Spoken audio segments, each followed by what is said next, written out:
ನಾನು ತುಂಬ ಎಕ್ಸೈಟ್ ಆಗಿದ್ದೀನಿ ಆ್ಯಂಡ್ 2 ವರ್ಷ ಆದಮೇಲೆ ಸಿನಿಮಾ ಎಲ್ಲ ರಿಲೀಸ್ ಆಗ್ತದೆ ಆ್ಯಂಡ್ ಪ್ರತಿಯೊಬ್ಬರು ಸಿನಿಮಾ ಥಿಯೇಟ್ರಿಗೆ ಹೋಗಿದ್ದಾರೆ ಆ್ಯಂಡ್ ನಾನು ಇದುವರೆಗೂ ಆ್ಯಕ್ಚುಲಿ ಸಿನಿಮಾ ಥಿಯೇಟ್ರಿಗೆ ಹೋಗಿ ನನ್ನ ಸಿನಿಮಾನೇ ಇನ್ನೂ ನೋಡಿಲ್ಲ. ಸೊ ಕೊನೆಯದಾಗಿ ಈ ಸಿನಿಮಾ ನೋಡ್ತೀವಿ. 31 ಡಿಸೆಂಬರ್ ರಿಲೀಸ್ ಆಗ್ತದೆ. ಸೊ ಎಲ್ಲರೂ ಸಿನಿಮಾ ಥಿಯೇಟ್ರಿಗೆ ಬಂದು ನೋಡಿದ್ರೆ ತುಂಬ ಖುಷಿ ಆಗ್ತದೆ.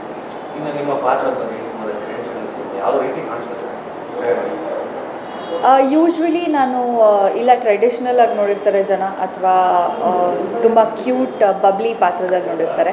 ಸೊ ಇದರಲ್ಲೂ ಒಂಥರ ಬಬ್ಲಿಯಾಗೇ ಇದ್ದಾಳೆ, ಆದರೆ ಸ್ವಲ್ಪ ಮಾಡರ್ನ್ ಆಗಿ ಆ್ಯಂಡ್ ಔಟ್ ಗೋಯಿಂಗ್, ಈ ಸೋಷಿಯಲ್ ಮೀಡಿಯಾದಲ್ಲೇ ತುಂಬ ಆ್ಯಕ್ಟಿವ್ ಆಗಿರ್ತಾರಲ್ಲ, ಸೊ ಆ ಥರ ಒಂದು ಪಾತ್ರ. ಸೊ ತುಂಬ ಚೆನ್ನಾಗಿ ಬಂದಿದೆ ಆ್ಯಂಡ್ ಆಡಿಯನ್ಸ್ ಇದನ್ನು ಹೇಗೆ ಎಕ್ಸೆಪ್ಟ್ ಮಾಡ್ಕೊಳ್ತಾರೆ ಅನ್ನೋದು ಕುತೂಹಲ ಇದೆ. ಆ್ಯಕ್ಚುಲಿ ನಮ್ಮ ಸಿನಿಮಾದಲ್ಲಿ ಪ್ರತಿಯೊಬ್ಬರು ಪಾತ್ರನೂ ಹೇಗಿದೆ ಅಂತ ಹೇಳಿದ್ರೆ ಒಂಚೂರು ಹೇಳಿದ್ರೆ ಸಾಕು ನಿಮಗೆ ಕಥೆದು ಫ್ಲೋ ಗೊತ್ತಾಗ್ತಾ ಇರುತ್ತೆ. ಎಲ್ಲ ಇಂಟರ್ವ್ಯೂಸಿಂದನೂ ಸ್ವಲ್ಪ ಎತ್ತಿ ಮ್ಯಾಚ್ ಮಾಡಿಕೊಂಡ್ರೆ ಸಾಕು ಕತೆ ಇದು ಅಂತ ಗೊತ್ತೇ ಬಿಡುತ್ತೆ. ಸೊ ಐ ಗೆಸ್ ಅದಕ್ಕೆ ನಾವು ಸ್ವಲ್ಪ ಕಮ್ಮಿ ಹೇಳ್ತೇವೆ. ಸೋಷಿಯಲ್ ಮೀಡಿಯಾದಲ್ಲಿ ಆ್ಯಕ್ಟಿವ್ ಪಾತ್ರ ಅಂತ ಮೆಸೇಜ್ ಓರಿಯೆಂಟೆಡ್ ಇದೆಯಾ? ಈಗ ಸೋಷಿಯಲ್ ಮೀಡಿಯಾದ್ದು ತುಂಬ ಮಿಸ್ಯೂಸ್ ಆಗ್ತಾ ಇದೆ ಎಲ್ಲ ಕಡೆ. ಸೊ ಈ ಥರ ಮೆಸೇಜ್ ಓರಿಯೆಂಟೆಡ್ ಸಿನಿಮಾನ ನಿಮ್ಮ ಕ್ಯಾರೆಕ್ಟರ್ ಆ ಥರ ಹೋಗುತ್ತಾ? ಇಲ್ಲ, ಸೋಷಿಯಲ್ ಮೀಡಿಯಾದಲ್ಲಿ ಆ್ಯಕ್ಟಿವ್ ಆಗಿರೋ ಪರ್ಸನ್ ಅಂದರೆ ಯೂಶ್ವಲಿ ನಮ್ಮ ಲೈಫಲ್ಲಿ ಏನೇ ನೋಡಿದ್ರು ಕೆಲವರು ಸೋಷಿಯಲ್ ಮೀಡಿಯಾದಲ್ಲಿ ಆ್ಯಕ್ಟಿವ್ ಆಗ್ತಾರೆ. ಇವಾಗ ಒಂದು ಹುಡುಗಿದು ಇದು ತುಂಬ ಫೇಮಸ್ ಆಯಿತು. ಒರಾಯನ್ ಮಾಲ್ಗೆ ಹೋಗಿ ವಿಡಿಯೋ ಮಾಡಿ ನೋಡಿ ನಾನು ರೆಸ್ಪೆಕ್ಟೇ ಕೊಡ್ತಿಲ್ಲ ಅಂತ ಹೇಳಿ. ಸೊ ಈ ಥರ ಜನ ತುಂಬ ಸೋಷಿಯಲ್ ಮೀಡಿಯಾದಲ್ಲಿ ಆ್ಯಕ್ಟಿವ್ ಆಗಿದ್ದಾರೆ. ಸೊ ಆ ಥರದೊಂದು ಹುಡುಗಿ ಅಂದರೆ ಅವಳ ಲೈಫ್ನ ಪಬ್ಲಿಕ್ಲಿ ಹೇಳ್ಕೊಂಡು ಅವ್ರ ಫ್ರೆಂಡ್ಸಿಗೆ ಹೇಳ್ಕೊಳ್ಳೋಕ್ಕೆ ಏನು ಹೆದರ್ಕೊಳ್ದಿರ ಪ್ರತಿಯೊಂದು ಮೂಮೆಂಟ್ನೂ ಶೇರ್ ಮಾಡ್ಕೊಂಡಿರ್ತಾಳೆ. ಸೊ ಆ ಥರದೊಂದು ಹುಡುಗಿ. But I don't think social ಮೀಡಿಯಾಗೆ ಕನೆಕ್ಟ್ ಆಗಿದೆ.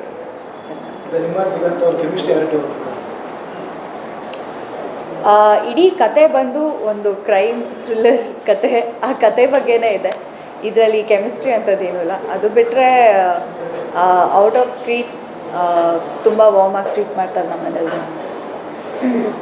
ಅವರು ತುಂಬ ಎಕ್ಸ್ಪೋಸ್ ಆಗಿದ್ದಾರೆ ಎಲ್ಲ ಸಿನಿಮಾಗಳಿಗೂ and he is a senior actor. ಆದರೆ ನಮ್ಮ ಯಾರಿಗೂ ಆ ಥರ ಒಂದು ಫೀಲಿಂಗ್ ಕೊಟ್ಟಿಲ್ಲ. ನಮ್ಮೆಲ್ಲರ ಜೊತೆ ಫ್ರೆಂಡ್ಲಿಯಾಗೇ ಇದ್ದಾರೆ, ನಮ್ಮೆಲ್ಲರನ್ನೂ ಅಷ್ಟೇ ವಾರ್ಮಾಗಿ ಟ್ರೀಟ್ ಮಾಡಿದ್ದಾರೆ ಆ್ಯಂಡ್ ಬಂದಿದ ತಕ್ಷಣ ಖುಷಿಯಾಗಿ ಮಾತಾಡಿಸ್ತಾರೆ. ಸೊ ಯೂಶ್ವಲಿ ಯಾರನ್ನಾರ ದೊಡ್ಡವ್ರನ್ನ ನೋಡಿದಾಗ ಇವ್ರನ್ನ ಮಾತಾಡಿಸ್ಬೇಕಾ ಬೇಡವಾ ಅನ್ನೋ ಆ ಒಂದು ಕನ್ಫ್ಯೂಷನ್ ಇರುತ್ತಲ್ಲ. ಸೊ ಇವ್ರ ಹತ್ರ ನಮ್ಗೆ ಯಾರಿಗೂ ಆ ಥರ ಇರಲಿಲ್ಲ. It was like a very friendly nature. So ತುಂಬ ಖುಷಿ ಆಯಿತು ಅವ್ರ ಜೊತೆನೂ ಕೂಡ. ಕತೆನ ಸೆಲೆಕ್ಟ್ ನಾನು ಮಾಡಿಲ್ಲ, ಅವರೇ ನನ್ನನ್ನು ಕರೆದು ಪ್ಲೀಸ್ ಮಾಡಿ ಅಂತ ಹೇಳಿದ್ರು. ನಾನು ಕತೆ ಸೆಲೆಕ್ಟ್ ಮಾಡಿಲ್ಲ. ಆ್ಯಕ್ಚುಲಿ ಈ ಫಿಲ್ಮ್ಗೆ ನನ್ನ ಚೂಸ್ ಮಾಡಿದ್ದಕ್ಕೆ ನಾನು ಚಂದ್ರಶೇಖರ್ ಸರ್ಗೆ ಥ್ಯಾಂಕ್ ಯು ಹೇಳಬೇಕು. ನಮ್ಮ producer whistle Pak cinemas. Producer sir ಒಂದು ಮಾತಾಡಿದ್ರು ಸರ್, ಕವಿತಾ ನಮ್ಮ ಬ್ಯಾನರ್ ಲಕ್ಕಿ ಚಾಮ್ ಅಂತ ನಿಜ ಹೇಳಿದ್ರು. ಸೊ ನನಗೆ ನಾನು ಅವರಿಗೆ ಲಕ್ಕಿ ಚಾಮ್ ಆಗಿದ್ದೀನೋ ಇಲ್ವೋ ಅಂತ ದೇವರಾಣೆ ನನಗೆ ಗೊತ್ತಿಲ್ಲ. ಆದರೆ ಇದು ನನ್ನ ಕಂಟಿನ್ಯೂಸ್ಲಿ 3ನೇ ಸಿನಿಮಾ ಇದೇ ಕ್ರಿಸ್ಟಲ್ ಪಾರ್ಕಲ್ಲಿ. ಸೊ ಅವರು ಅವತ್ತಿನ ದಿವಸ ನನಗೆ ಮ್ಯಾನೇಜರ್ ಫೋನ್ ಮಾಡಿಬಿಟ್ಟು ಸರ್ ಹೇಳ್ತಾ ಇದ್ದಾರೆ ನಿಮ್ಮ ಹೆಸರು ಪ್ಲೀಸ್ ಬಂದು ಮಾಡಿ ಅಂತ ಹೇಳಿದಾಗ ನನಗೆ ತುಂಬ ಖುಷಿ ಆಯಿತು. ಯಾಕೆಂದರೆ ಪ್ರತಿಯೊಬ್ಬರಿಗೂ ಆ ಥರ ಒಂದು ಕಾಲ್ ಬರೋದಿಲ್ಲ, ಪ್ರತಿಯೊಬ್ಬರಿಗೂ ಆ ಚಾನ್ಸ್ ಸಿಗೋದಿಲ್ಲ. ನೋ ಮ್ಯಾಟರ್ ನಾನು ಏನು ಅಚೀವ್ ಮಾಡಿದ್ರು ಅದೆಲ್ಲ ಹಿಂದೆ ಹಾಕಿ ಯೋಚನೆ ಮಾಡಿದ್ರೆ ಎಷ್ಟೋ ಜನ ಏನೇನೋ ಅಚೀವ್ ಮಾಡಿದ್ದಾರೆ, ಬಟ್ ಅವ್ರಿಗೆ ಒಂದು ಸ್ಟ್ಯಾಂಡರ್ಡ್ ಸ್ಟೇಜ್ ಸಿಕ್ಕಿಲ್ಲ ಅವ್ರದ್ದು ಒಂದು ಇದನ್ನು ತಿಳ್ಕೊಳ್ಳೋದು ಪ್ರೂವ್ ಮಾಡ್ಕೊಳ್ಳೋದಕ್ಕೆ. ಸೊ ನಾನು ಲಕ್ಕಿ ಆಗಿದ್ದೀನಿ ಈ ಪ್ರೊಡಕ್ಷನ್ ಹೌಸಲ್ಲಿ ಇನ್ನೊಂದು ಸಿನಿಮಾ ಮಾಡ್ತಿರೋದಕ್ಕೆ. ಆ್ಯಂಡ್ ಅಷ್ಟೇ, ಇನ್ನೇನು ಹೇಳಿ. ಯಾವ ಬ್ರೇಕ್ ಸಿಗುತ್ತೋ ಇಲ್ವೋ ಅಂತ ಗೊತ್ತಿಲ್ಲ. ಆದರೆ ನಂದೊಂದು ಸಿನಿಮಾ ಒಂದು 70 mm ಸ್ಕ್ರೀನಲ್ಲಿ ಬರ್ತಿದೆ ಅನ್ನೋ ಖುಷಿ ಅಂತೂ 100% ಇದೆ. ಸಿನಿಮಾ ಕತೆ ಸೆಲೆಕ್ಟ್ ಮಾಡೋದು ತುಂಬ ಚೂಸಿ ಅಂತ ಹೇಳ್ತಾರೆ, ನಿಜನಾ? ನೋಡಿ, ಎಲ್ಲರಿಗೂ ಎಲ್ಲ ಥರ ಸಿನಿಮಾ ಸಿಗೋದಿಲ್ಲ. ಆ್ಯಂಡ್ ನನಗೆ ಬರೋ ಪಾತ್ರಗಳಲ್ಲಿ ನನಗೆ ಬರೋ 4 ಸಿನಿಮಾದಲ್ಲಿ 3 ಸಿನಿಮಾ ನಾನು ಮಾಡಿರ್ತೀನಿ. 4ನೇ ಯಾವುದೋ ಒಂದು ಕಾರಣಕ್ಕೆ ಮಾಡಿರೋದಿಲ್ಲ. ಸೊ ತುಂಬ ಚೂಸಿ ಆಗಿರೋದಕ್ಕೆ ನನಗೆ ಅಷ್ಟೊಂದು ಆಪ್ಷನ್ ಕೂಡ ಬರಬೇಕು. ಸೊ ಯೂಶ್ವಲಿ ನನಗೆ ಬರೋ ಆಪ್ಷನ್ಸ್ ಏನು ಅಂತ ಹೇಳಿದ್ರೆ homely girl, village girl, cute, bubbly. So ಪ್ರತಿಯೊಂದೂ ಹಾಗೆ ಮಾಡಿ ಐ ಗೆಸ್. ಆ್ಯಂಡ್ ಕೆಲವು ಸತಿ ಬೇರೆ ಯಾವುದೋ ಪ್ರಾಜೆಕ್ಟ್ ಮಾಡ್ತಾ ಇರ್ತೀವಿ, 3ನೇ ಪ್ರಾಜೆಕ್ಟ್ ಮಾಡೋಕ್ಕಾಗಲ್ಲ. ಆ ಕಾರಣಾಂತರಗಳಿಂದ ಮಾಡಿರೋದಿಲ್ಲ. ಬಟ್ ಚೂಸ್ ಮಾಡೋ ಲೆವೆಲ್ಗೆಲ್ಲ ನಾನು ಆ್ಯಕ್ಟರು ಎಲ್ಲ ಲುಕ್ಕಲ್ಲೂ ನನಗೆ ಖುಷಿಯಾಗಿರುತ್ತೆ ಆ ಥರ ಏನಿಲ್ಲ. ಪ್ರಾಬಬ್ಲಿ ನಾನು ಕರ್ನಾಟಕದಲ್ಲಿ ಇನ್ನೂ ನೆಗೆಟಿವ್ ಯಾವತ್ತೂ ಮಾಡಿಲ್ಲ, ಸೊ ಅದೊಂದು ಟ್ರೈ ಮಾಡಬೇಕು ಅಂತಿದ್ದೀನಿ. ಅದು ಬಿಟ್ಟರೆ ಆ್ಯಸ್ ಅನ್ ಆ್ಯಕ್ಟರ್ ಯಾವ ಪಾತ್ರ ಕೊಟ್ಟರು ಖುಷಿಯಾಗುತ್ತೆ. ಸಿನಿಮಾ ನೋಡಿ, ಸಿನಿಮಾದಲ್ಲಿದ್ದೀನಿ.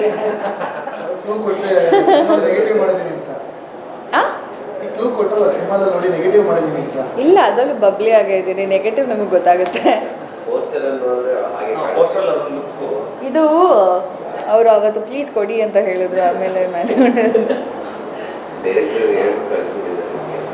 ನಾವೆಲ್ಲ ವೆಲ್ ಟ್ರೈನ್ಡ್. ಅಫ್ಕೋರ್ಸ್, ಯಾಕೆಂದರೆ ನಮ್ಮ ಸಿನಿಮಾ ಕಂಪ್ಲೀಟ್ಲಿ ಒಂದರಿಂದ ಒಂದು ಕತೆ ಅಟ್ಯಾಚ್ ಆಗಿದೆ. ಸೊ ನಾನು ಹೇಳಿದ್ನಲ್ಲ, ನಮ್ಮ ಇಂಟರ್ವ್ಯೂಗಳಲ್ಲೇ ಎಲ್ಲರೂ ಒಂದೊಂದು ಲೈನ್ ತೊಗೊಂಡು ನೀವು ಆ್ಯಕ್ಚುಲಿ ಕಾನ್ಸಂಟ್ರೇಟ್ ಮಾಡಿದ್ರೆ ನಿಮಗೆ ಕತೆ ಏನಂತ ಆಲ್ಮೋಸ್ಟ್ ಗೊತ್ತಾಗಿರುತ್ತೆ. ಇಡೀ ಸಿನಿಮಾ ನೈಟಲ್ಲಿ ನಡೆಯುತ್ತೆ. ಕೆಲವು ಡೇ ಎಫೆಕ್ಟ್ಸು ಇದೆ, ಬಟ್ ತುಂಬ ರೇರ್.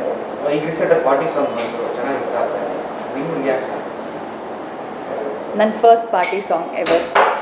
ಸೊ ಜನಕ್ಕೆ ಇಷ್ಟೊಂದು ಇಷ್ಟ ಆಗಿದೆ and thank you so much. ಯಾರ್ಯಾರು ನೋಡಿಲ್ಲ ಪ್ಲೀಸ್ ನೋಡಿ. ಆ್ಯಂಡ್ ಆ್ಯಕ್ಚುಲಿ ರೀಲ್ಸಲ್ಲಿ ತುಂಬ ಫೇಮಸ್ ಆಗ್ತಿದೆ ಪಾರ್ಟಿ ಸಾಂಗ್ ಒಂದು. So thank you so much. And ನನಗೆ ಖುಷಿ ಆಯಿತು, ಎಲ್ಲರಿಗೂ ಇಷ್ಟ ಆಗ್ತಿದೆ. ಚಂದನ್ ಅವ್ರಿಗೆ ಪಾಪ ಟೈಮೇ ಇಲ್ಲ. ಇನ್ನೂ ಹೇಳಬೇಕು ಅಂದರೆ ಪ್ರಮೋಷನ್ ನಡೀತಾ ಇದೆಯಾ, ಏನು ಪ್ರಮೋಷನ್ ಮಾಡ್ತಾಯಿದ್ದೀರಾ, ನನಗೂ ಹೇಳು, ನಾನು ಹೀಗೆ ನನ್ನ ಸೋಷಿಯಲ್ ಮೀಡ್ಯಾದಲ್ಲಿ ಶೇರ್ ಮಾಡ್ತೀನಿ ಅಂತ ಹೇಳ್ತಿರ್ತಾರೆ. ಅವ್ರು ಯೂಶ್ವಲಿ ನನ್ನ ವರ್ಕಲ್ಲಿ ಸಪೋರ್ಟ್ ಇದ್ದೇ ಇರುತ್ತೆ ಅವ್ರದ್ದು. So he is very happy ನಂದು ಇನ್ನೊಂದು ಫಿಲ್ಮ್ ರಿಲೀಸ್ ಆಗ್ತಿದೆ ಅಂತ. ಪ್ರಾಬಬ್ಲಿ ರಿಲೀಸ್ ದಿವಸ ಬರ್ತಾರೋ ಇಲ್ಲೋ ಗೊತ್ತಿಲ್ಲ. He is also very busy. But anyways,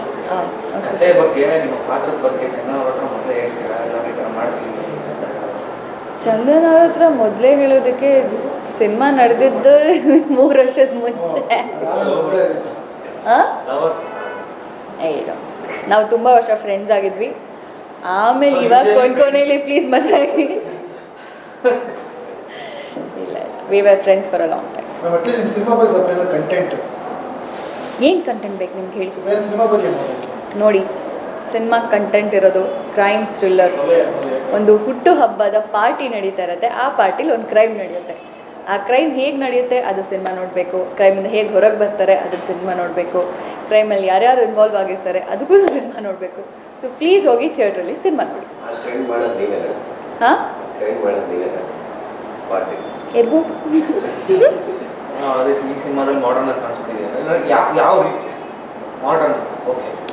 ಇವಾಗ ಒಬ್ಬರ ಪ್ರಕಾರ ಒಂದು ಹುಡುಗಿ ಮಾಡರ್ನ್ ಆಗಿದ್ದಾಳೆ ಅಂತ ಹೇಳಿದ್ರೆ ಏನಿರುತ್ತೆ, ಅವಳ ಡ್ರೆಸ್ಸಿಂಗ್ ಸೆನ್ಸು ಅಥವಾ ಅವಳು ಮಾತಾಡೋ ರೀತಿ.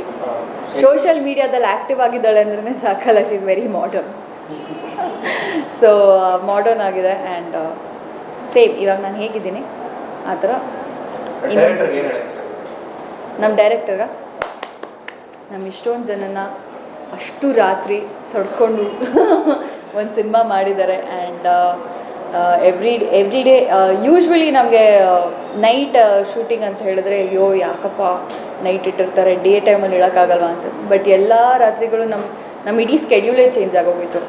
ರಾತ್ರಿ ಎಲ್ಲ ಎದ್ದಿರ್ತೀವಿ, ಡೇ ಎಲ್ಲ ಮಲ್ಕೊಂಡಿರ್ತೀವಿ. ಸೊ ಈ ಸಿನಿಮಾದಲ್ಲಿ ಅದೇ ಆಯಿತು, ಇಡೀ ಸ್ಕೆಡ್ಯೂಲ್ ಚೆನ್ನಾಗಿತ್ತು. ಈ ಸಿನಿಮಾ ಕ್ಯಾಸ್ಟ್ ಬಗ್ಗೆ ಆಲ್ಮೋಸ್ಟ್ ಜಾಸ್ತಿ ಕಾಮಿಡಿಯನ್ಸ್ ಇದ್ದಾರೆ. ಸೊ ಇದೊಂದು ಸ್ವಲ್ಪ ಹ್ಯೂಮರ್ ಕ್ಯಾರೆಕ್ಟರ್ ಇದೆ. ಈಗ ನೀವು ಹ್ಯೂಮರ್ ಆಗಿ ಮಾತಾಡ್ತಿದ್ದೀರಾ? ಇಲ್ಲ, ಇವಾಗ ನಾನು ಹ್ಯೂಮರಾಗಿ ಮಾತಾಡ್ತಿದ್ದೀನಿ, ಬಟ್ ಸಿನಿಮಾದಲ್ಲಿ ಪಾತ್ರನೇ ಡಿಫ್ರೆಂಟ್ ಆಗಿದೆ. ಆ್ಯಂಡ್ ಇದು ಕವಿತಾ ಅದು ಕವಿತಾ ಅಲ್ಲ. ಸೊ ತುಂಬ ಚೆನ್ನಾಗಿ ಬಂದಿದೆ. ಎಲ್ಲರೂ ಥಿಯೇಟ್ರಿಗೆ ಹೋಗಿ ಸಿನಿಮಾ ನೋಡಿ ಅಂತ ಕೇಳ್ಕೊಳ್ತೀನಿ. ಯಾಕೆ ಅಂದರೆ ಈ ನಡುವೆ ಪ್ಯಾಂಡಮಿಕ್ಕಿಂದ ಎಲ್ಲರೂ ಥಿಯೇಟ್ರಿಗೆ ಹೋಗ್ತಿಲ್ಲ. ಸೊ ಇವಾಗ ನಾವು ಮಾಡಿರೋ ಸಿನಿಮಾ ಥಿಯೇಟ್ರಲ್ಲಿ ನೋಡೋ ಎಫೆಕ್ಟೇ ಡಿಫ್ರೆಂಟ್ ಆಗಿರುತ್ತೆ. ಆರಾಮಾಗಿ ಟಿ ವಿಲಿ ಕೂತ್ಕೊಂಡು ನೋಡೋದಕ್ಕೆ ಡಿಫ್ರೆಂಟ್ ಆಗಿರುತ್ತೆ.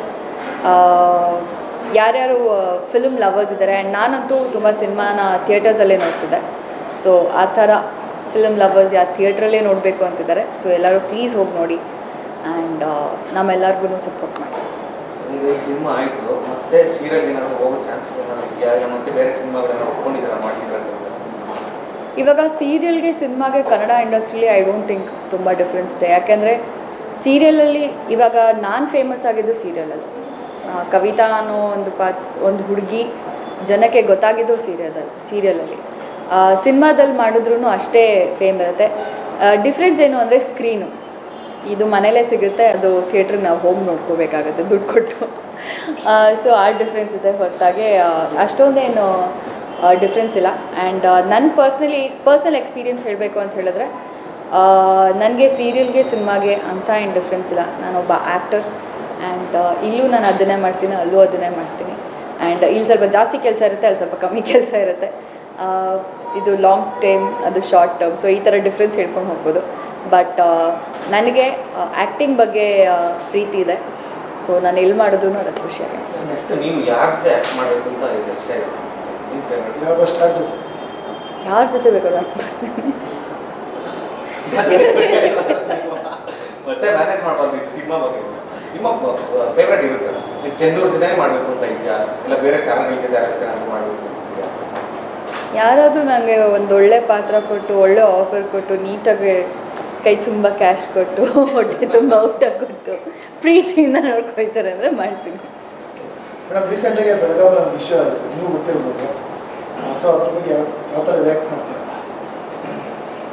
ಬೆಳಗಾವಿ ಕನ್ನಡ ಬಾವುಟ ಸುಟ್ಟಿದ್ದು, ಸಂಗೊಳ್ಳಿ ರಾಯಣ್ಣವರ ಪ್ರತಿಮೆಯನ್ನು ಕೂಡ ಹೊಸ ವಿಷಯದ ಬಗ್ಗೆ ಕನ್ನಡ ಚಿತ್ರದ ನಟಿಯಾಗಿ ನೀವು ಯಾವ ಥರ ರಿಯಾಕ್ಟ್ ಮಾಡ್ತೀರಾ? ನೋಡಿ, ಮೊದಲನೇದಾಗಿ ಅವ್ರು ಯಾರು ಏನೇ ಕೆಲಸ ಮಾಡಿದ್ರು ಅದು ತುಂಬ ತಪ್ಪು. ಆ್ಯಂಡ್ ನಾನು ಕನ್ನಡ ಚಿತ್ರದ ನಟಿಯಾಗಿ ಅದ್ರ ಬಗ್ಗೆ ಮಾತಾಡೋದಕ್ಕೆ ಐ ಗೆಸ್ ನಾನು ಅಷ್ಟೊಂದು ದೊಡ್ಡವಳು ಅಲ್ವೋ ಅಲ್ಲ. ಆ್ಯಂಡ್ ತುಂಬ ಸೀರಿಯಸ್ ಇಶ್ಯೂ. ಆ್ಯಂಡ್ ನಾನು ಅದ್ರ ಬಗ್ಗೆ ಮಾತಾಡಬಾರ್ದು ಆ್ಯಕ್ಚುಲಿ. ಬಟ್ ನಮ್ಮ ಕರ್ನಾಟಕದ ಬಾವುಟನ ಸುಟ್ಟಿರೋದು ಅಂದರೆ ಕರ್ನಾಟಕ ಬಾವುಟ ಇಲ್ಲ ಇಂಡಿಯಾದ ಬಾವುಟ ಇಲ್ಲ ಬೇರೆ ಬಾವುಟ ಆ ಥರ ಏನೂ ಇಲ್ಲ. ಇದು ಪ್ರತಿಯೊಂದೂ ಒಂದು ಇಮೋಷನ್. ಇವಾಗ ಒಂದು ಬಾವುಟ ಅಂದರೆ ನಮ್ಮ ಕನ್ನಡಿಗರು ಇಮೋಷನ್ ಅದು. ಅದ್ರ ಬಗ್ಗೆ ನಾವು ರೆಸ್ಪೆಕ್ಟ್ ಕೊಡ್ತೀವಿ. ಇವಾಗ ನಾವು ದೇವ್ರನ್ನ ಹೇಗೆ ಪೂಜಿಸ್ತೀವೋ ಅದೇ ರೀತಿ ಅದಕ್ಕೂ ಒಂದು ರೆಸ್ಪೆಕ್ಟ್ ಕೊಡ್ತಾ ಇರ್ತೀವಿ, ಅದಕ್ಕೊಂದು ರೆಸ್ಪೆಕ್ಟ್ ಸಲ್ಲಿಸ್ತೀವಿ, ಅದಕ್ಕೊಂದು ದಿವಸ ಅಂತ ಇಟ್ಟಿರ್ತೀವಿ, ಹಬ್ಬ ಅಂತ ಆಚರಿಸ್ತೀವಿ. ಸೊ ಆ ಇಮೋಷನ್ನ ಯಾವ ಕಾರಣಕ್ಕೆ ಅದನ್ನು ಹರ್ಟ್ ಮಾಡೋಕ್ಕೆ ಟ್ರೈ ಮಾಡಿದ್ರೋ ಗೊತ್ತಿಲ್ಲ. ಆದರೆ ತುಂಬ ಜನಕ್ಕೆ ಅದನ್ನು ಹರ್ಟ್ ಮಾಡಿದ್ದಾರೆ. ಆ್ಯಂಡ್ ಅದಕ್ಕೂ ಒಂದು ಏನಂತಾರೆ, ಪ್ರತಿಯೊಂದು ಎಫೆಕ್ಟ್ಗೂ ರಿವರ್ಸ್ ಎಫೆಕ್ಟ್ ಇದ್ದೇ ಇರುತ್ತೆ. ಆ ರೀತಿ ಆಗದೇ ಇರಲಿ ಅಂತ ನಾನು ಐ ಎಕ್ಸ್ಪೆಕ್ಟ್ ಆ ಥರ ಏನೂ ಆಗದೇ ಇರಲಿ ಅಂತ. But still like I said, ಅದೊಂದು ಇಮೋಷನ್ ಆ್ಯಂಡ್ ಅದು ಪ್ರತಿಯೊಬ್ಬರಿಗೂ ಹರ್ಟ್ ಆಗಿದೆ. ನನಗೂ ಅಷ್ಟೇ ಹರ್ಟ್ ಆಗಿತ್ತು. ನಾನು ಯಾಕೆ ಈ ಥರ ಮಾಡ್ತಾ ಇದ್ದಾರೆ. ಆ್ಯಂಡ್ ಬಾವುಟನ ಸುಟ್ಟು ಏನು ಸಿಕ್ತು? ಇವಾಗ ಬಾವುಟ ಮಾಡೋದು ಸೆಪ್ರೇಟ್ ಮಾಡಿದ್ರೆ ಅದೊಂದು ಬಟ್ಟೆ ಅಷ್ಟೇ ಅಲ್ವಾ? ಸೊ ಕೊನೆಗೆ ಅದನ್ನು ಸುಟ್ಟು ಏನು ಮಾಡೋಕ್ಕೆ ಟ್ರೈ ಮಾಡ್ತಿದ್ರು. ಇವಾಗ ನೀವು ಒಬ್ರಿಗೆ ಹರ್ಟ್ ಮಾಡಬೇಕು ಅಂದರೆ ನೀವು ಓದಿ ಅದ್ರ ಬಗ್ಗೆ ತಿಳ್ಕೊಳ್ಳಿ, ಅದ್ರ ಬಗ್ಗೆ ಮಾತಾಡ್ಬಿಟ್ಟು ಇಲ್ಲ ಇದು ಸರಿ ಇದು ತಪ್ಪು ಅಂತ ಹೇಳಿದ್ರೆ that is a different thing. ಆದರೆ ಇವಾಗ ದೇವರು ಶಿಲೆನಾಗಲಿ ಒಬ್ಬ ಫ್ರೀಡಮ್ ಫೈಟರ್ದು ಇದನ್ನು ಹೊಡೆದಾಕೋದಾಗಲಿ, ಬಿಕಾಸ್ ಅವರೆಲ್ಲರೂ ಆ ಟೈಮಲ್ಲಿ ಅವ್ರ ಹತ್ರ ಏನೂ ಇಲ್ಲದೇ ಇರೋ ಟೈಮಲ್ಲಿ ನಮಗೆ ಫ್ರೀಡಮ್ ತಂದ್ಕೊಡೋಕ್ಕೆ ಅಥವಾ ನಮಗೆ ಏನೋ ತಪ್ಪು ನಡೀತಾ ಇರೋದನ್ನು ತಡೆಯೋದಕ್ಕೆ ಟ್ರೈ ಮಾಡಿರೋರು. ಅವ್ರಿಗೆಲ್ಲ ಆ ಥರ ಮರ್ಯಾದೆ ತೆಗೆಯೋದು is not right. I feel ಈ ಥರ ನಡಿಬಾರ್ದು. ಆ್ಯಂಡ್ ಪ್ರತಿಯೊಬ್ಬರ ಇಮೋಷನ್ಸ್ನೂ ಎಲ್ಲರೂ ಅದನ್ನು ರೆಸ್ಪೆಕ್ಟ್ ಮಾಡಬೇಕು. ಆ್ಯಂಡ್ ಎಸ್ಪೆಷಲಿ ಕರ್ನಾಟಕ ಬಾವುಟ ಅಥವಾ ಇಂಡಿಯಾದ ಬಾವುಟ ಪ್ರತಿ ದಿವಸ ಏನೋ ನಮ್ಮ ಕನ್ನಡ ರಾಜ್ಯೋತ್ಸವ ದಿವಸ ಎಲ್ಲರೂ ಹಿಂಗೆ ಖುಷಿಯಾಗಿ ಫ್ಲ್ಯಾಗ್ ಹಾರಿಸ್ತಾ ಇರ್ತಾರೆ. ಒಂದು ಸ್ವಲ್ಪ ಹೊತ್ತು ಆದಮೇಲೆ ಹಿಂಗೆ ನೋಡಿದ್ರೆ ಅಲ್ಲೆಲ್ಲೋ ಬಿದ್ದಿರುತ್ತೆ, ರೋಡಲ್ಲಿ ಬಿದ್ದಿರುತ್ತೆ, ಜನ ಕಸ ಗುಡಿಸ್ತಾರೆ. ಯಾಕೆಂದರೆ ಎಷ್ಟು ಅಂತ ಎತ್ತುತ್ತಾರೆ, ಅವ್ರಿಗೂ ಬೆನ್ನು ಹೋಗುತ್ತೆ, ನೀಟಾಗಿ ಕಸ ಗುಡಿಸ್ಕೊಂಡು ಎತ್ಕೊಂಡೋಗಿ ಹಾಕ್ತಾರೆ. ಸೊ ಆ ಥರ ಆಗಬಾರ್ದು. And I wish government actually rules ತರಬೇಕು. ಈ ಥರ ಕರ್ನಾಟಕ ಬಾವುಟನ ಈ ಥರ ಮಿಸ್ಯೂಸ್ ಮಾಡಬಾರ್ದು ಅಥವಾ ನಮ್ಮ ಇಂಡಿಯಾದ ಬಾವುಟನ ಮಿಸ್ಯೂಸ್ ಮಾಡಬಾರ್ದು ಅಂತ ಅಷ್ಟೇ. ಆ್ಯಸ್ ಅ ನಾರ್ಮಲ್ ಸಿಟಿಸನ್ ನಾನು ಇನ್ನೇನು ಹೇಳೋಕ್ಕಾಗಲ್ಲ.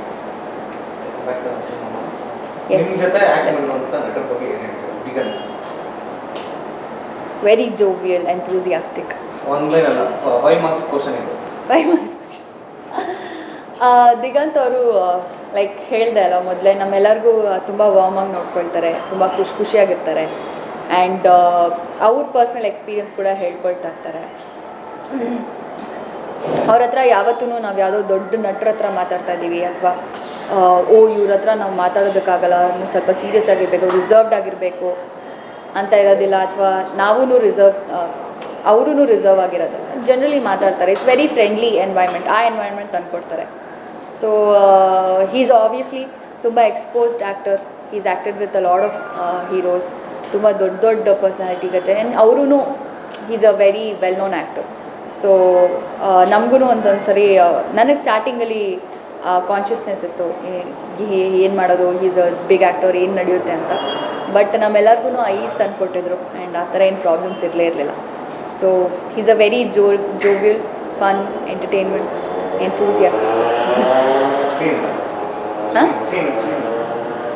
Srini actually Srini is an allrounder. ಇವಾಗ ಕ್ರಿಕೆಟಲ್ಲಿ ಬೌಲಿಂಗ್, ಬ್ಯಾಟಿಂಗ್, ಕೀಪಿಂಗ್ ಎಲ್ಲರೂ ಮಾಡ್ತಾರಲ್ಲ, ಆ ಥರ ನನ್ನ ಮೊದಲನೇ ಸಿನಿಮಾ ಶ್ರೀನಿವಾಸ ಕಲ್ಯಾಣ. ಅದರಲ್ಲಿ ಶ್ರೀನಿ ನಮಗೆ ಮ್ಯಾನೇಜರ್ ಆಗಿದ್ದರು, ಡೈರೆಕ್ಟರ್ ಆಗಿದ್ದರು, ನನಗೆ ನನ್ನ ಪಾತ್ರದ ಬಗ್ಗೆ ಹೇಳ್ಕೊಡೋರಾಗಿದ್ದರು, ನನ್ನ ಇರಿಟೇಷನ್ ಎಲ್ಲ ತಡ್ಕೊಳ್ಳೋರಾಗಿದ್ದರು. ಅದಾದಮೇಲೆ ಮನೆಗೆ ಹೋದ್ಮೇಲೆ ವಾಪಸ್ ನನ್ನ ಕರೆದ್ಬಿಟ್ಟು ಇದ್ರ ಬಗ್ಗೆ ಏನು ಅನಿಸುತ್ತೆ, ಅದ್ರ ಬಗ್ಗೆ ಏನು ಅನಿಸುತ್ತೆ ಅಂತೆಲ್ಲ ನಾವು ಡಿಸ್ಕಸ್ ಕೂಡ ಮಾಡ್ತಿದ್ವಿ. So he's like an allrounder. He's a very close friend of mine. ಅಂದರೆ ಆ ಸಿನಿಮಾ ಮಾಡಿ ಅದಾದಮೇಲೆ ಆ ಟೈಮಲ್ಲಿ ನಾನು ಅವ್ರನ್ನ ನೋಡಿದ್ರಲ್ಲಿ ಅವ್ರು ಪ್ರತಿಯೊಂದು ಕೆಲಸನೂ ಎಲ್ಲನೂ ಮಾಡಿದ್ದಾರೆ. ಈವನ್ ಅವ್ರ ಮೇಕಪ್, ಅವ್ರ ಹೇರ್ ಸ್ಟೈಲ್ ಎಲ್ಲನೂ ಅವರೇ ಮಾಡ್ಕೊಳ್ತಿದ್ರು. So is like an all rounder. ಹಾಂ, ರಾಜ್ ಬಿ ಶೆಟ್ಟಿನ ಅವರು ಈಸ್ ವೆರಿ ಟ್ಯಾಲೆಂಟೆಡ್. ಅಂದರೆ ಪ್ರತಿಯೊಂದು ವಿಷಯದಲ್ಲೂ ಅವರು ಯೋಚನೆ ಮಾಡೋ ರೀತಿ ತುಂಬ ವಿಭಿನ್ನವಾಗಿರುತ್ತೆ. ಯಾಕೆಂದರೆ ನೀವೊಂದು is a director, is a writer. ಅವರ ಮೊದಲನೇದು ಒಂದು ಮೊಟ್ಟೆಯ ಕಥೆ ನೋಡಬೇಕು, ಅಥವಾ ಇವಾಗ ರೀಸೆಂಟ್ಲಿ ರಿಲೀಸ್ ಆಗಿರೋ ಫಿಲಮ್ ಕೂಡ, ಆ ಫಿಲಮ್ ಮಾಡೋ ನಮ್ಮ ಫಿಲಮ್ ಮಾಡೋ ಟೈಮಲ್ಲೇ ಅದ್ರದ್ದು ಆ್ಯಕ್ಚುಲಿ ಕತೆ ಬರೀತಾ ಇದ್ರು ಅವರು. ಸೊ ಅವ್ರು ಪ್ರತಿಯೊಂದು ವಿಷಯದಲ್ಲೂ ಅವರು ತುಂಬ ವಿಭಿನ್ನವಾಗಿ ಯೋಚನೆ ಮಾಡ್ತಾರೆ. ಈಸ್ ಎಕ್ಸ್ಟ್ರೀಮ್ಲಿ ಟ್ಯಾಲೆಂಟೆಡ್, ಆ್ಯಂಡ್ ಅವ್ರಿಗೆ ತುಂಬ ಒಳ್ಳೆ ಸಪೋರ್ಟ್ ಇದೆ. And no matter how he looks, usually generally ಜನ ನಾನು ಹೇಗೆ ಕಾಣಿಸ್ಕೊಳ್ತೀನಿ ಅದರಿಂದ ಅವ್ರು ತುಂಬ ಇನ್ಫೀರಿಯರ್ ಆಗ್ತಾಯಿರ್ತಾರೆ. But no matter what he is, ಅವ್ರಿಗೆ ಅದೇ ಖುಷಿ. ಇನ್ನು ಹೇಳಬೇಕು ಅಂದರೆ ನಮಗೆ ತುಂಬ ಫನಿ ಅನಿಸ್ತಿದ್ದಿದ್ದು, ನಾವು ಸಿನಿಮಾ ಮಾಡಬೇಕಾದ್ರೆ ಅವ್ರ ಬಗ್ಗೆ ಅವರೇ ಜೋಕ್ ಮಾಡ್ಕೊಳ್ತಾಯಿದ್ರು ಬಿಫೋರ್ ಎನಿಬಡಿ ಎಲ್ಸ್. ಅವ್ರಿಗೆ ಏನಾದರೂ ಹೇಳೋಕ್ಕೆ ಮುಂಚೆ, ಹೌದು ಗುರು ನಂಗೆ ತಲೆಯಲ್ಲಿ ಕೂದಲಿಲ್ಲ ಏನು ಇವಾಗ ಅನ್ನೋ ಥರ. ನನಗೆ ಈಸ್ ವೆರಿ ಸಿಂಪಲ್ ಆ್ಯಂಡ್ ಅಷ್ಟು ಜೋವಿಯಲ್. ಆ್ಯಂಡ್ ಅವರಂತೂ ನನಗೆ ಯಾವತ್ತೂ ಆ ಫೀಲೇ ಕೊಟ್ಟಿಲ್ಲ, like I can't talk to him ಥರ ಎಂಥದ್ದು ಇರಲಿಲ್ಲ. ನಾವು ಜನರಲಿ ಹಿಂಗೆ ಕೂತ್ಕೊಂಡು ಏನು ನೀವು ಹಿಂಗೆ ಕೂತಿದ್ದೀರಾ ಅಂತ ಹೇಳಿದ್ರೆ, ಇನ್ನೇನು ಮಾಡಲಿ, ಟೀ ಬೇಕಾ ನಿಮಗೆ ಅಂತ. ಅಷ್ಟು ಜೋವಿಯಲ್ ಆಗಿರ್ತಿದ್ರು. ಆ್ಯಂಡ್ ಪ್ರತಿಯೊಂದು ವಿಷಯದಲ್ಲೂ ಅವ್ರದ್ದೇ ಒಂದು ವಿಭಿನ್ನವಾದ ಯೋಚನೆ ಇರ್ತಿತ್ತು. ಆ್ಯಂಡ್ ನಂಗೆ ತುಂಬ ಖುಷಿ ಆಗ್ತಿದೆ. ಅವ್ರ ಜೊತೆ ಆಗಲಿ, ದಿಗಂತ್ ಅವ್ರ ಜೊತೆ ಆಗಲಿ, ಶ್ರೀನಿ ಜೊತೆ ಆಗಲಿ, they are all different personalities. ಅವ್ರದ್ದೇ ಒಂದು ಟ್ಯಾಲೆಂಟ್ಸ್ ಇರುತ್ತೆ. ಬಟ್ ತುಂಬ ಖುಷಿಯಾಗುತ್ತೆ ಪ್ರತಿಯೊಬ್ಬರ ಜೊತೆನೂ ಆ್ಯಕ್ಟ್ ಮಾಡೋದು. ಈ question out of the subject, ಸೀರಿಯಲಿಂದ ನೋಡಿ ನೀವು ಫೇಮಸ್ ಆಗಿರೋದು, ಯಾರಾದರೂ ಎಲ್ಲರೂ ನೋಡಿ ಚಿನ್ನು ಅಂತ ಅಂದರೆ ಏನಂತ ರಿಯಾಕ್ಟ್ ಮಾಡ್ತೀರಾ? ಏನು ಅನ್ಸುತ್ತೆ ನಿಮಗೆ ಚಿನ್ನು ಅಂತ ನೋಡೋಗ್ತಿರ್ಬೇಕಾಗಿ ಚಿನ್ನು ಅಂತ? ನನಗೆ ಆ್ಯಕ್ಚುಲಿ ಹೇಳಬೇಕು ಅಂತ ಹೇಳಿದ್ರೆ, ಯಾರೋ ಅವ್ರ ಮಕ್ಕಳನ್ನ ಕರೀತಾ ಇರ್ತಾರೆ ಚಿನ್ನು ಅಂತ. ನಾನು ತಿರುಗಿ ನೋಡಿರ್ತೀನಿ, ಓ ಗಾಡ್ ಅಂದ್ಬಿಟ್ಟು ಹಿಂಗೆ ತಿರ್ಕೊಂಡು ಬಿಡ್ತೀನಿ. ಈ ಥರ ತುಂಬ ಇನ್ಸ್ಟೆನ್ಸ್ ಆಗಿದೆ. ಅದಾದಮೇಲೆ ಅವರು, ಅಯ್ಯೋ ಸಾರಿ ಮೇಡಮ್, ಚಿನ್ನು ಮೇಡಮ್ ನಮಗೆ ಮಗುನ ಕರೀತಿದ್ದೆ, ನಾನು ಏನಂತ ರಿಯಾಕ್ಟ್ ಮಾಡಲಿ ಅದಕ್ಕೆ. ಆ ಥರ ಒಂದು ಚಿಕ್ಕ ಚಿಕ್ಕ ಮೊಮೆಂಟ್ಸ್ ನಡೀತಾ ಇರುತ್ತೆ ನನ್ನ ಲೈಫಲ್ಲಿ. ಯೂಶ್ವಲಿ ಇವತ್ತೂ ಅಷ್ಟೇ, ನನ್ನ ಸಿಸ್ಟರ್ ಅಲ್ಲೇ ನನ್ನ ಚಂದು ಅವ್ರ ಅಕ್ಕ, ಅವ್ರ ಮಗುನ ಚಿನ್ನು ಅಂತ ಇರ್ತಾರೆ. ನಾನು ಆಚೆ ಬಂದ್ಬಿಟ್ಟು ಏನಕ್ಕ ಅಂತ ಹೇಳ್ತೀನಿ. ಸೊ ಅವ್ರು ಸಾರಿ, ಅದು ಇವನ್ನ ಕರಿತಾ ಇದ್ದಿದ್ದು. ಸೊ ಆ ಪಾತ್ರದ ಹೆಸರಿಟ್ಟಿರೋದೇ ಹಾಗೆ. ಅಂದರೆ ಪ್ರತಿಯೊಬ್ಬರು ಮನೇಲೂ ಕರೆಯುವಂಥ ಹೆಸರನ್ನೇ ಇಡೋಣ ಅಂತ ಇಟ್ಟಿದ್ದು. ಬಟ್ ಅದು ನನಗೆ ಈ ಥರ ಆಗೋಗಿದೆ. ಅದೆಲ್ಲ ನನಗೆ ಇನ್ನೊಂದು, ಈಗ ಮದುವೆ ಆಗಿರೋದಾದ್ರೆ ಮಕ್ಕಳುಗಳು ಯಾರಾದ್ರು ಆಂಟಿ ನಾನಾ ನಿಜವಾಗ್ಲೂ ಅಟ್ಟಿಸ್ಕೊಂಡು ಹೊಡಿತೀನಿ.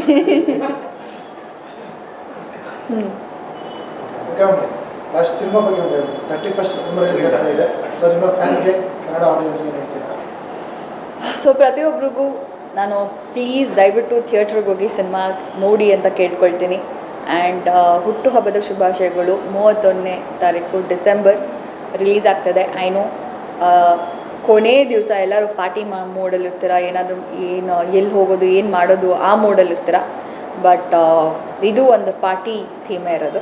ಸೊ ಪ್ಲೀಸ್ ಹೋಗಿ 31st ಡಿಸೆಂಬರ್ ನಿಮ್ಮ ಹತ್ತಿರದ ಸಿನಿಮಾ ಥಿಯೇಟರ್ಸಲ್ಲಿ ನಮ್ಮ ಫಿಲಮ್ ಹುಟ್ಟುಹಬ್ಬದ ಶುಭಾಶಯಗಳು ನೋಡಿ ಆ್ಯಂಡ್ ನಮ್ಮೆಲ್ಲರಿಗೂ ಸಪೋರ್ಟ್ ಮಾಡಿ.